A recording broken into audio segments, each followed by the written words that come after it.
When calculating box fill for a ceiling box, specifically regarding light fixtures, it's important to consider certain components.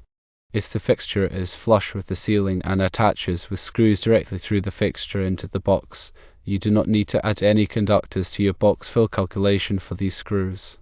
These screws are not considered conductors, as they do not carry electricity and don't occupy usable space within the box dedicated for conductors or devices. Now let's consider a mounting bracket.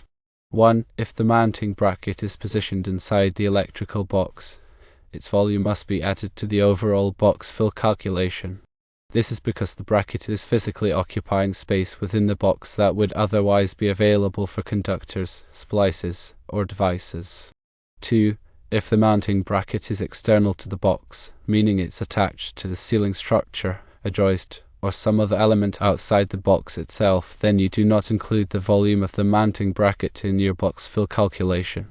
The essential principle of box fill calculations is to ensure that there's adequate space inside the electrical box for all conductors, any devices installed within the box, and any necessary splices.